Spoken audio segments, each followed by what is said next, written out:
श्री शिवाय नमस्तुभ्यम। हर हर महादेव। दोस्तों आज की इस वीडियो में आप सुनेंगे शिव महापुराण के 22वें अध्याय की कथा। तो आइए भगवान भोलेनाथ और माता पार्वती का ध्यान करते हुए कथा को प्रारंभ करते हैं।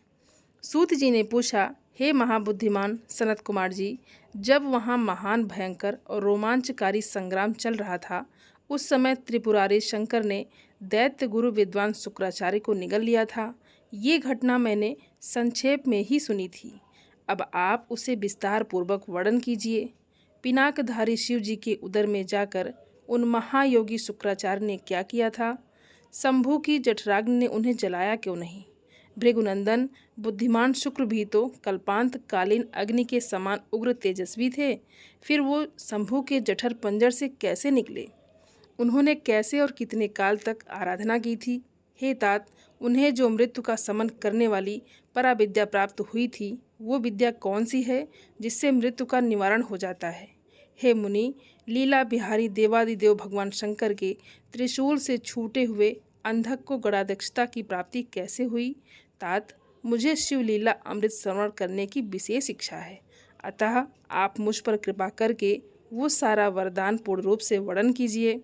तब श्री ब्रह्मा जी कहने लगे, अमित तेजस्वी व्यास जी के इन वचनों को सुनकर सनत कुमार शिव जी के चरण कमलों का स्मरण करके इस प्रकार कहने लगे, मुनिवर, भगवान शंकर के प्रमुखों की जब अत्यंत विजय होने लगी, तब अंधक घबराकर शुक्राचार्य जी की शरण में गया और फिर उसने गिड़गिड़ाकर मृत संजीवनी विद्या के द्वारा मरे हुए असुरों को जीवित करने की प्रार्थना की। और इस पर शुक्राचार्य ने शरणागत धर्म की रक्षा करना उचित समझा। फिर तो वो युद्ध स्थल में गए और आदर पूर्वक विद्या के स्वामी शंकर जी का स्मरण करके एक एक दैत्य पर मृत संजीवनी विद्या का प्रयोग करने लगे। और उस विद्या का प्रयोग होते ही वो सभी दैत्य दानववीर एक साथ ही हथियार लिए हुए इस प्रकार उठ खड़े हुए, वो मानो अभी सोकर उठे हों। जैसे पूर्णतया अभ्यस्त किया हुआ वेद समर भूमि में बादल और श्रद्धापूर्वक ब्राह्मणों को दिया हुआ धन आपत्ति के समय तुरंत प्रकट हो जाता है, उसी प्रकार वो उठ खड़े हुए।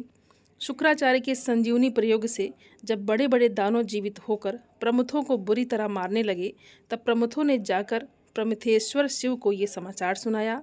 तब शिव जी ने कहा, हे नंदिनी, तुम अभी तुरंत ही जाओ और दैत्यों के बीच से द्विज श्रेष्ठ शुक्राचार्य को उसी प्रकार उठा लाओ जैसे बाज लवा को उठा ले जाता है। सनत कुमार जी कहते हैं कि महर्षि वृषभ ध्वज के ऐसा कहने पर नंदी सांड के समान बड़े जोर से गरजे और तुरंत ही सेना को लांघकर उस स्थान पर जा पहुँचे जहाँ भृगुवंश के दीपक शुक्राचार्य विराजमान थे। वहाँ समस्त दैत्य हाथों में पाश, खड्ग, वृक्ष, पत्थर और पर्वत खंड लिए हुए उनकी रक्षा कर रहे थे। और ये देखकर बलशाली नंदी ने उन दैत्यों को विक्षुब्ध करके शुक्राचार्य का उसी प्रकार अपहरण कर लिया जैसे सरब हाथी को उठाकर ले जाता है। महाबली नंदी द्वारा पकड़े जाने पर शुक्राचार्य के वस्त्र खिसक गए, उनके आभूषण गिरने लगे और केश खुल गए। तब देवशत्रु दानव उन्हें छुड़ाने के लिए सिंहनाद करते हुए नंदी के पीछे पीछे दौड़े और फिर जैसे मेघ जल की वर्षा करते हैं, उसी तरह नंदीश्वर के ऊपर वज्र, त्रिशूल, तलवार, फरसा, बरठी और गोफन आदि अस्त्रों की उग्र वृष्टि करने लगे।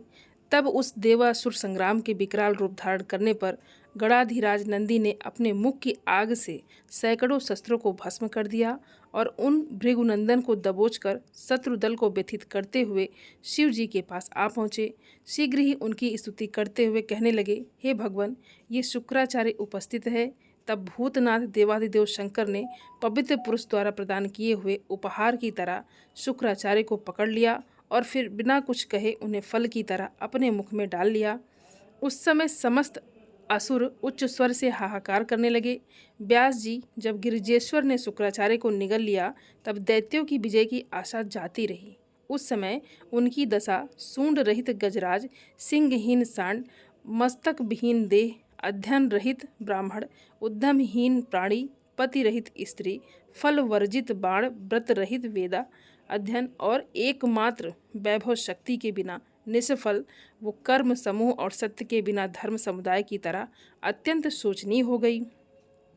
और दैत्यों का सारा उत्साह जाता रहा। तब अंधक ने महान दुख प्रकट करते हुए अपने शूरवीर को बहुत उत्साहित किया और कहने लगे, हे वीरों, जो युद्ध का मैदान छोड़कर भाग जाते हैं उनकी ख्याति अपयश रूपी कालिमा से मलिन हो जाती है और उन्हें इस लोक में तथा परलोक में कहीं भी सुख नहीं मिलता।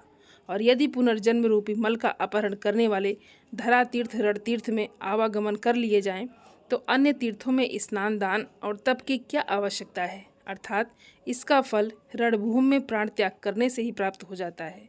दैत्यराज के इस वचन को पूर्ण रूप से धारण करके वो दैत्य तथा दानव रणभेरी बजाकर रणभूमि में प्रमगढ़ों पर टूट पड़े, उन्हें मथने लगे तथा बाण, खड्ग, वज्र, सरीखे, कठोर पत्थर, भृशुंडी, भिपाल, खड़वांग, पट्टिश, त्रिशूल, भाले, फर्श और मूसलों द्वारा एक दूसरे पर प्रहार करते हुए भयंकर मारकाट मचाने लगे। और इस प्रकार अत्यंत घमासान युद्ध हुआ। और इसी बीच विनायक, स्कंद, नंदी, सोम, नंदीवीर, नगमय, महाबली, वैशाख आदि उग्रगणों ने त्रिशूल, शक्ति और बाण समूह की अनंत वर्षा करके अंधक को अंधा बना दिया। फिर तो प्रमथों और असुरों की सेनाओं में महान कोलाहल मच गया। उस घोर शब्द को सुनकर शंभु के उदर में स्थित शुक्राचार्य आश्रय रहित वायु की तरह निकलने का मार्ग ढूंढते हुए चक्कर काटने लगे। और उस समय उन्हें रुद्र के उदर में पाताल सहित सातों लोक, ब्रह्मा, नारायण, इंद्र, आदित्य और अप्सराओं के विचित्र भुवन तथा वो प्रमथासुर संग्राम भी देख पड़ा। और इस प्रकार वो 100 वर्षों तक शिव जी की कुक्षी में चारों ओर भ्रमण करते रहे, परंतु उन्हें उसी प्रकार कोई छिद्र नहीं दिख पड़ा जैसे दुष्ट की दृष्टि सदाचारी के छिद्र को नहीं देख पाती। तब भृगुनंदन ने शैव योग का आश्रय लेकर एक मंत्र का जप किया और उस मंत्र के प्रभाव से वो शंभु के जठर पंजर से सुकाग्र रूप में लिंग मार्ग से बाहर निकले। तब उन्होंने शिव जी को प्रणाम किया। गौरी ने उन्हें पुत्र रूप में स्वीकार कर लिया और विघ्न रहित बना दिया। और फिर करुणा सागर महेश्वर भृगुनंदन शुक्राचार्य को वीर के रास्ते निकला हुआ देखकर मुस्कुराते हुए बोले। महेश्वर ने कहा, हे भृगुनंदन, क्योंकि तुम मेरे लिंग मार्ग से शुक्र की तरह निकले हो, इसलिए अब तुम शुक्र कहलाओगे। जाओ, अब तुम मेरे पुत्र हो गए। सनत कुमार जी कहते हैं, हे मुनीश्वर, देवेश्वर, शंकर के ऐसा कहने पर सूर्य के सदृश कांतिमान शुक्र ने पुनः शिव जी को प्रणाम किया और वो हाथ जोड़कर स्तुति करने लगे। हे भगवान, आपके पैर, सिर, नेत्र, हाथ और भुजाएं अनंत हैं। आपकी मूर्तियों की भी गणना नहीं हो सकती। ऐसी दशा में मैं आपकी स्तुति सिर झुकाकर किस प्रकार स्तुति करूं? हे प्रभु, आपकी 8 मूर्तियां बताई जाती हैं और आप अनंत मूर्ति भी हैं। आप संपूर्ण सुरों और असुरों की कामना पूर्ण करने वाले हैं तथा अनिष्ट दृष्टि से देखने पर आप संहार भी कर डालते हैं। ऐसे स्तवन के योग्य आपकी मैं भला किस प्रकार स्तुति करूं? सनत कुमार जी कहते हैं कि मुने, इस प्रकार शुक्र ने शिव जी की स्तुति करके उन्हें नमस्कार किया और उनकी आज्ञा से वो पुनः दानवों की सेना में प्रवेश कर गए। ठीक उसी तरह जैसे चंद्रमा मेघों की घटा में प्रवेश कर जाता है। व्यास जी इस प्रकार रणभूमि में शंकर जी ने जिस तरह शुक्र को निगल लिया था, वो वृतांत तो मैंने तुम्हें सुना दिया। अब शंभु के उदर में शुक्र ने जिस मंत्र का जप किया था उसका वर्णन भी सुनो। यहाँ पर मैं आपको उस मंत्र का हिंदी अनुवाद सुनाऊंगी, कृपया ध्यान से सुनिएगा।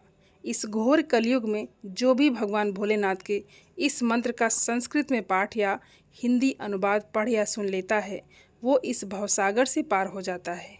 हिंदी अनुवाद है, ओम, जो देवताओं के स्वामी सुर असुर द्वारा वंदित भूत और भविष्य के महान देवता, हरे और पीले नेत्रों से युक्त महाबली बुद्धि स्वरूप बाघंबर धारण करने वाले अग्नि स्वरूप त्रिलोकी के उत्पत्ति स्थान ईश्वर हर हरि नेत्र प्रलयकाली अग्नि स्वरूप गणेश लोकपाल महाभुज महाहस्त त्रिशूल धारण करने वाले बड़ी बड़ी दाढ़ों वाले काल स्वरूप महेश्वर अविनाशी कालरूपी नीलकंठ महोदर गणाध्यक्ष सर्वात्मा सबको उत्पन्न करने वाले सर्वव्यापी मृत्यु को हटाने वाले परयात्र पर्वत पर उत्तम व्रत धारण करने वाले ब्रह्मचारी वेदांत प्रतिपाद तप की अंतिम सीमा तक पहुँचाने वाले पशुपति विशिष्ट अंगों वाले शूलपाणी वृषभ ध्वज पापा जटाधारी शिखंड धारण करने वाले दंडधारी महायशस्वी भूतेश्वर गुहा में निवास करने वाले बीड़ा और पौ पर ताल बजाने वाले अमर दर्शनीय बाल सूर्य सरीखे रूप वाले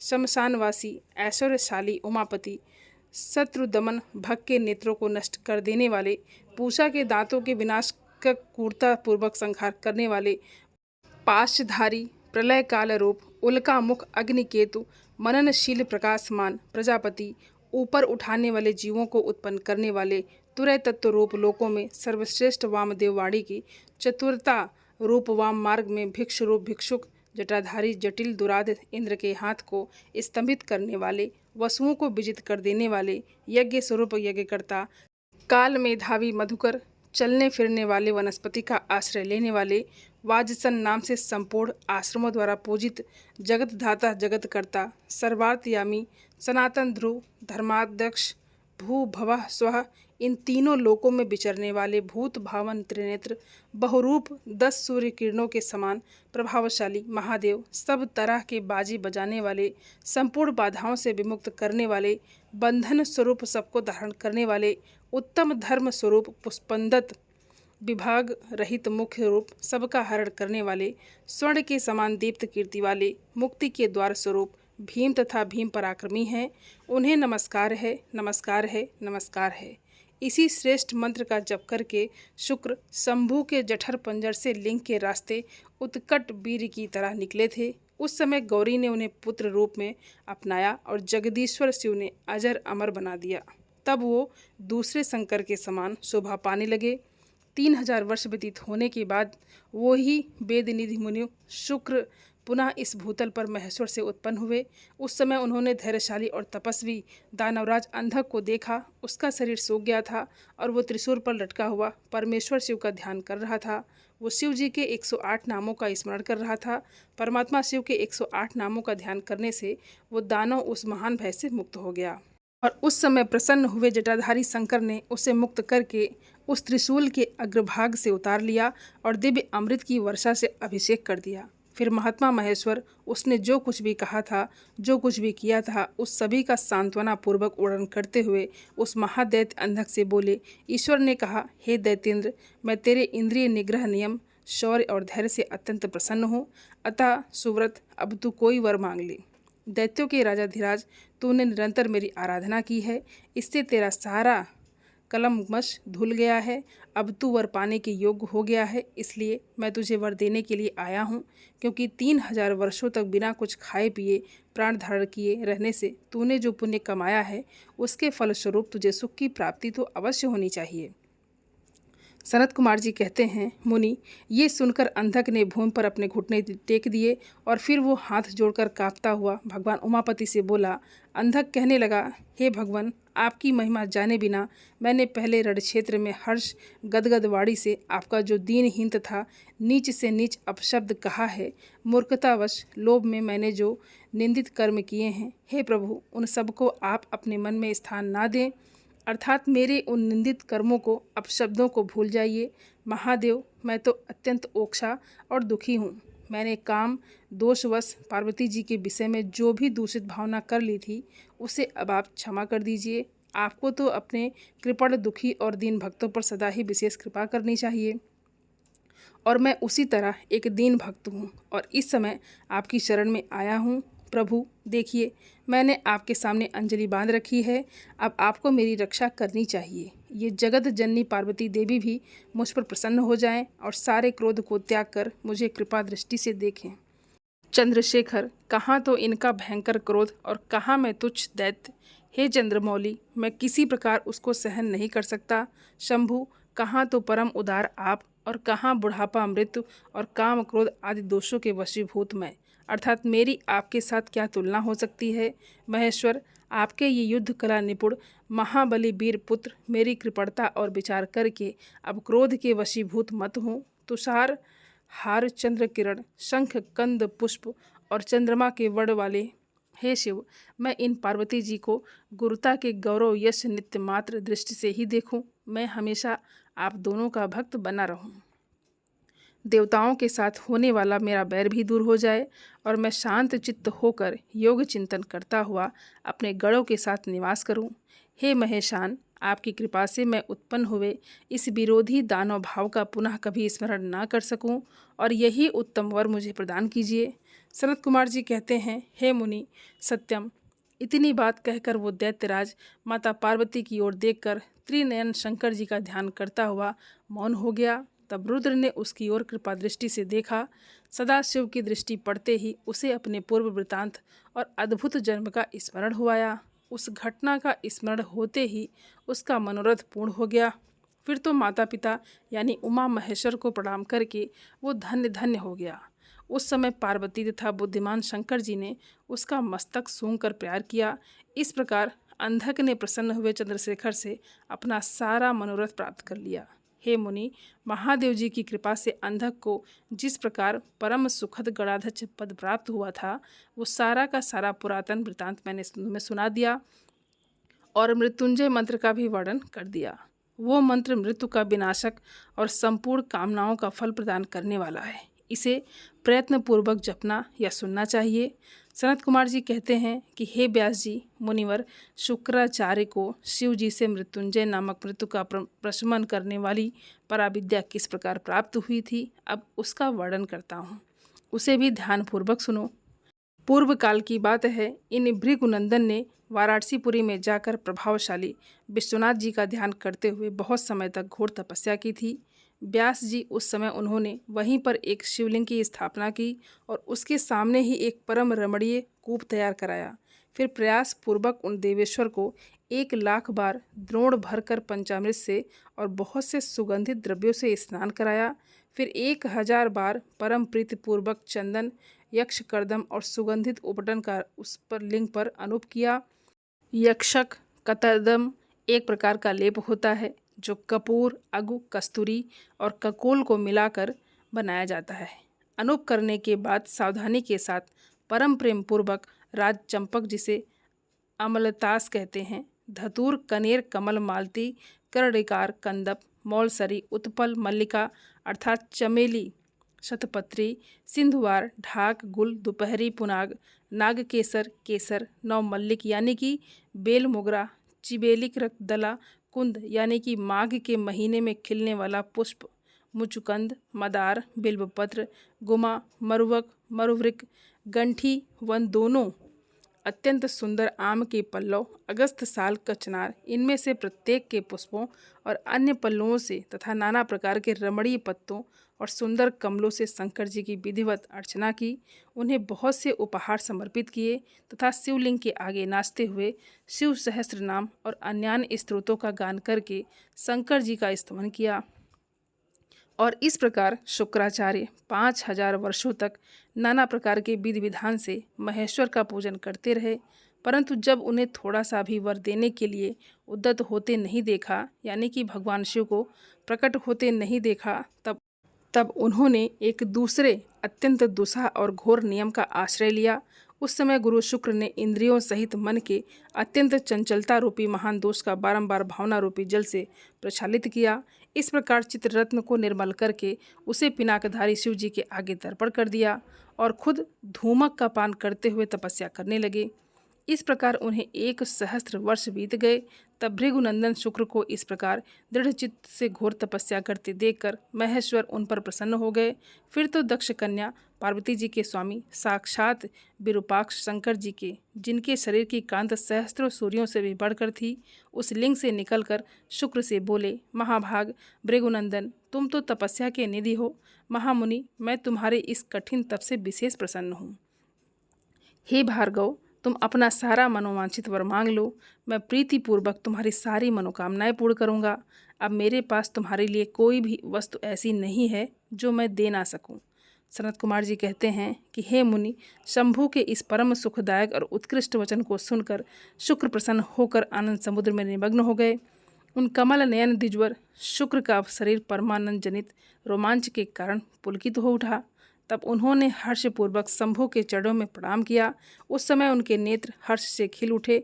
फिर वो मस्तक पर अंजलि रखकर जय जयकार करते हुए अष्टमूर्तिधारी वरदायक शिव जी की स्तुति करने लगे। पृथ्वी, जल, अग्नि, वायु, आकाश, यजमान, चंद्रमा और सूर्य, इन 8 में अधिष्ठित सर्व, भव, रुद्र, उग्र, भीम, पशुपति, महादेव और ईशान, ये भगवान शिव के अष्टमूर्तियों के नाम हैं। भार्गव ने कहा, हे सूर्य रूप भगवान, आप त्रिलोकी का हित करने के लिए आकाश में प्रकाशित होते हैं और अपनी इन किरणों से समस्त अंधकार को दूर करके रात में विचरने वाले असुरों का मनोरथ नष्ट कर देते हैं। हे जगदीश्वर, आपको नमस्कार है। घोर अंधकार के लिए चंद्र स्वरूप हे शंकर, आप अमृत के प्रवाह से परिपूर्ण और जगत के सभी प्राणियों के नेत्र हैं। आप अपनी अमर्याद तेजोमय किरणों से आकाश में और भूतल पर अपार प्रकाश फैलाते हैं, जिससे सारा अंधकार दूर हो जाता है। आपको प्रणाम है। हे सर्वव्यापिन, आप पावन पथ योग मार्ग का आश्रय लेने वालों की सदा गति और उपास्य देव हैं। हे भव्य जीवन, आपके बिना भला इस लोक में कौन जीवित रह सकता है। आप प्राण शक्ति के दाता, जगत स्वरूप और पद पद पर शांति प्रदान करने वाले हैं। आपके चरणों में मैं शीश झुकाता हूँ। हे जल स्वरूप परमेश्वर, आप निश्चय ही जगत के पवित्र करता हैं और चित्र विचित्र सुंदर चरित्र करने वाले हैं। हे विश्वनाथ, जल में अवगाहन करने से आप विश्व को निर्मल और पवित्र बना देते हैं, इसलिए आपको नमस्कार है। हे आकाश रूप ईश्वर, आपसे अवकाश प्राप्त करने के कारण ये विश्व बाहर और भीतर विकसित होकर सदा स्वभाववश श्वास लेता है, अर्थात इसकी परंपरा चलती ही रहती है और आपके द्वारा ये सकुचित भी होता है, अर्थात नष्ट भी नहीं होता। इसलिए हे दयालु भगवान, मैं आपके आगे नतमस्तक होता हूँ। आप ही इस विश्व का भरण पोषण करते हैं। हे विश्वनाथ, आप मेरे अज्ञान रूपी तम का विनाश कर दीजिए। हे नागभूषण, आप स्तवनीय पुरुषों में सबसे श्रेष्ठ हैं। आप अपनी इन अष्ट मूर्तियों से युक्त होकर इस फैले हुए विश्व को भली भांति विस्तृत करते हैं, अतः आपको मेरा अभिवादन है। सनत कुमार जी कहते हैं कि हे मुनिवर, भृगुनंदन शुक्र ने इस प्रकार अष्टमूर्ति स्तोत्र के द्वारा शिव जी का स्तवन करके भूमि पर मस्तक रखकर उन्हें बारंबार प्रणाम किया। जब अमित तेजस्वी भार्गव ने महादेव की इस प्रकार स्तुति की, तब शिव जी ने चरणों में पड़े हुए उन द्विजवर को अपनी दोनों भुजाओं से पकड़कर उठा लिया और परम प्रेम पूर्वक मेघ गर्जन की सी गंभीर और मधुर वाणी में कहा। उस समय शंकर जी के दांतों की चमक से सारी दिशाएं प्रकाशित हो उठी थी। महादेव बोले, हे विप्रवर कविवे, तुम मेरे पावन भक्त हो। तात, तुम्हारे इस उग्र तप से, उत्तम आचरण से, लिंग स्थापन जन्य पुण्य से, लिंग की आराधना करने से, चित्त का उपहार प्रदान करने से, पवित्र अटल भाव से, अभिमुक्त महाक्षत्र काशी में पावन आचरण करने से मैं तुम्हें पुत्र रूप से देखता हूँ, अतः तुम्हारे लिए मुझे कुछ भी अदेन नहीं है। तुम अपने इसी शरीर से मेरे उदर दरी में प्रवेश करोगे और मेरे श्रेष्ठ इंद्रिय मार्ग से निकलकर पुत्र रूप में जन्म ग्रहण करोगे। हे महासुचे, मेरे पास जो मृत संजीवनी नाम की निर्मल विद्या है, जिसका मैंने ही अपने महान तपोबल से निर्माण किया है, उस महामंत्र रूपा विद्या को आज मैं तुम्हें प्रदान करूंगा। क्योंकि तुम पवित्र तप के निधि हो, इसलिए तुम में उस विद्या को धारण करने की योग्यता भी विद्यमान है। तुम नियम पूर्वक जिस जिसके उद्देश्य से विद्वेश्वर की इस श्रेष्ठ विद्या को प्रयोग करोगे, वो निश्चय ही जीवित हो जाएगा। ये सर्वथा सत्य है। तुम आकाश में अत्यंत दीप्तिमान तारा रूप से स्थित हो जाओगे। तुम्हारा तेज सूर्य और अग्नि के तेज को भी अतिक्रमण कर जाएगा। तुम ग्रहों में प्रधान माने जाओगे। हे सुब्रत, तुम्हारे उदय होने पर जगत में मनुष्यों के विवाह आदि सभी धर्म कार्य सफल होंगे और सभी नंदा अर्थात प्रतिपदा, षष्ठी को और एकादशी तिथियां तुम्हारे संयोग से शुभ हो जाएंगी और तुम्हारे भक्त वीर संपन्न तथा बहुत सी संतान वाले होंगे। तुम्हारे द्वारा स्थापित किया हुआ ये शिवलिंग शुक्रेश नाम से विख्यात होगा और जो मनुष्य इस लिंग की अर्चना करेंगे उन्हें सिद्धि की प्राप्ति हो जाएगी। जो लोग पूरे वर्ष नक्त व्रत परायण होकर शुक्रवार के दिन शुक्रव के जल से सारी क्रियाएं संपन्न करके शुक्रेश की अर्चना करेंगे, उन्हें जिस फल की प्राप्ति होगी वो भी मुझसे श्रवण करो। उन मनुष्यों में वीर की अधिकता होगी, उनका वीर कभी भी निष्फल नहीं होगा। वो पुत्रवान तथा पुरुषत्व के सौभाग्य से संपन्न होंगे, इसमें तनिक भी संदेह नहीं है। वे सभी मनुष्य बहुत सी विद्याओं के ज्ञाता और सुख के भागी होंगे। इस प्रकार वरदान देकर महादेव उसी लिंग में समाहित हो गए। तब भृगुनंदन शुक्र भी प्रसन्न मन से अपने धाम को चले गए। हे व्यास जी, शुक्राचार्य को जिस प्रकार अपने तपोबल से मृत्युंजय नामक विद्या की प्राप्ति हुई थी, उसका वृतांत तो मैंने तुमसे वर्णन कर दिया। अब और क्या सुनना चाहते हो? व्यास जी बोले, हे सर्वज्ञ सनत कुमार जी, आपने अनुग्रह करके प्रेम पूर्वक ऐसी अद्भुत और सुंदर कथा सुनाई है जो शंकर जी की कृपा से ओतप्रोत है। अब मुझे शशि मौली के उस उत्तम चरित्र के श्रवण करने की भी इच्छा है जिसमें उन्होंने प्रसन्न होकर बाणासुर को गणाध्यक्ष पद प्रदान किया था। सनत कुमार जी कहने लगे, हे व्यास जी, परमात्मा शंभु की उस कथा को जिसमें उन्होंने प्रसन्न होकर बाणासुर को गणनायक बना था, आदर पूर्वक उसे श्रवण करो। और इसी प्रसंग में महाप्रभु शंकर का वो सुंदर चरित्र भी आएगा जिसमें उन्होंने बाणासुर पर अनुग्रह करके श्री कृष्ण के साथ संग्राम किया था। और अब इसके आगे सनत कुमार जी ने क्या कहा, ये आप अगले अध्याय की कथा में सुनेंगे। और आज के अध्याय की कथा यहीं पर समाप्त होती है। दोस्तों, उम्मीद करती हूँ ये वीडियो आप सभी लोगों को बहुत अच्छी लगी होगी। और आप सभी सनातनी भाई बहनों से मेरा विनम्र निवेदन है, मेरे चैनल को सब्सक्राइब ज़रूर कर लें और वीडियो को लाइक और अपने फैमिली फ्रेंड के साथ शेयर ज़रूर करें। आप सभी को हर हर महादेव। धन्यवाद दोस्तों।